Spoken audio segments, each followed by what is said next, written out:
അതീവ സുരക്ഷാ വലയത്തിലുള്ള അയോധ്യയിലെ രാമക്ഷേത്രം ആയിരക്കണക്കിന് ഭക്തർ ഒഴുകിയെഴുത്തുന്ന പുണ്യഭൂമി.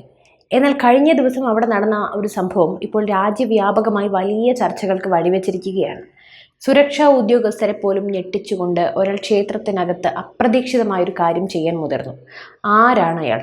കശ്മീരിൽ നിന്നും അയോധ്യയിലെത്തിയ ഈ 55-കാരൻ്റെ ലക്ഷ്യം എന്തായിരുന്നു?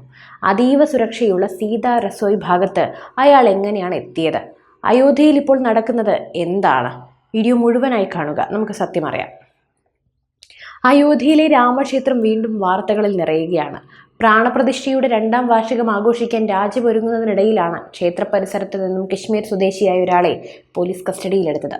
ക്ഷേത്രത്തിനുള്ളിൽ വെച്ച് പ്രാർത്ഥന അഥവാ നിസ്കരിക്കാൻ ശ്രമിച്ചു എന്നതാണ് ഇയാൾക്കെതിരെയുള്ള ആരോപണം. ഇതിനെ തുടർന്ന് അയോധ്യ നഗരത്തിലും ക്ഷേത്ര പരിസരത്തും സുരക്ഷാ സന്നാഹങ്ങൾ ഇരട്ടിയാക്കിയിരിക്കുകയാണ്. എന്താണ് യഥാർത്ഥത്തിൽ സംഭവിച്ചത്? നമുക്കൊന്ന് വിശദമായി തന്നെ പരിശോധിക്കാം. കഴിഞ്ഞ വെള്ളിയാഴ്ചയാണ് സംഭവം നടക്കുന്നത്.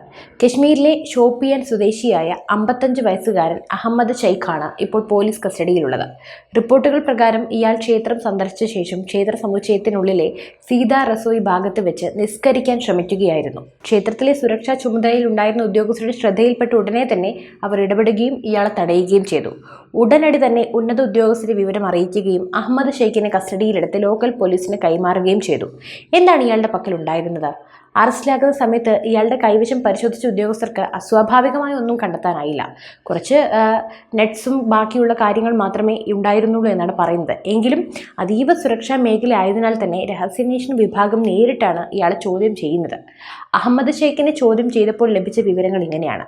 താൻ അജ്മീറിലേക്കുള്ള യാത്രയിലായിരുന്നുവെന്നും വഴിമധ്യേ അയോധ്യ സന്ദർശിക്കാനായി എത്തിയതാണെന്നുമാണ് ഇയാൾ മൊഴി നൽകിയിരിക്കുന്നത്. എന്നാൽ ഇയാൾ ഒറ്റയ്ക്കാണോ എത്തിയത്, അതോ കൂടെ മറ്റാരെങ്കിലും ഉണ്ടോ? എങ്ങനെയാണ് കർശനമായ സുരക്ഷാ പരിശോധനകളൊക്കെ മറികടന്ന് ഇയാൾ ക്ഷേത്രത്തിനുള്ളിലെ പ്രധാന ഭാഗങ്ങളിൽ എത്തിയത് തുടങ്ങിയ കാര്യങ്ങളിൽ പോലീസ് വ്യക്തത വരുത്തുകയാണ്. അഹമ്മദ് ഷെയ്ഖിന് പുറമെ അയോധ്യയുടെ വിവിധ ഭാഗങ്ങളിൽ ഷാൾ വിൽപ്പന നടത്തുന്ന ചില കശ്മീർ സ്വദേശികളെയും പോലീസ് നിരീക്ഷണത്തിലാക്കിയിട്ടുണ്ട്. ഇവരിൽ ചിലരെ കസ്റ്റഡിയിലെടുത്ത് ചോദ്യം ചെയ്തു വരികയുമാണ്. ഇതൊരൊറ്റപ്പെട്ട സംഭവമാണോ അതോ ഇതിന് പിന്നിൽ മറ്റെന്തെങ്കിലും ഗൂഢാലോചനയുണ്ടോ എന്നാണ് അന്വേഷണ ഏജൻസികൾ നിലവിൽ പരിശോധിച്ചു വരുന്നത്. ഈ സംഭവത്തിന്റെ പശ്ചാത്തലത്തിൽ അയോധ്യയിൽ അതീവ ജാഗ്രത പ്രഖ്യാപിച്ചിരിക്കുകയാണ്. മകരസംക്രാന്തി ആഘോഷങ്ങൾ തൊട്ടടുത്തെത്തി നിൽക്കുന്ന സാഹചര്യത്തിൽ ലക്ഷക്കണക്കിന് ഭക്തരാണ് അയോധ്യയിലേക്ക് എത്തുന്നത്. കൂടാതെ ജനുവരി 22-ന് രാമക്ഷേത്ര പ്രാണപ്രതിഷ്ഠയുടെ 2ാം വാർഷികം ആഘോഷിക്കുകയുമാണ്. രാജ്യം മുഴുവൻ ഉറ്റുനോക്കുന്ന ഈ ദിനങ്ങളിൽ VVIPകളുടെ വലിയ നിരയും അയോധ്യയിൽ ഉണ്ടാകും. ക്ഷേത്ര ട്രസ്റ്റോ ജില്ലാ ഭരണകൂടമോ ഔദ്യോഗികമായി കൂടുതൽ പ്രതികരണങ്ങൾ നൽകിയിട്ടില്ലെങ്കിലും സുരക്ഷാ പഴുതുകൾ അടയ്ക്കാനുള്ള തീവ്ര ശ്രമത്തിലാണ് അധികൃതർ. CCTV ദൃശ്യങ്ങൾ പരിശോധിക്കുകയും ക്ഷേത്രത്തിലേക്കുള്ള ഓരോ പ്രവേശന കവാടങ്ങളിലും പരിശോധന കർശനമാക്കുകയും ചെയ്തിട്ടുണ്ട്.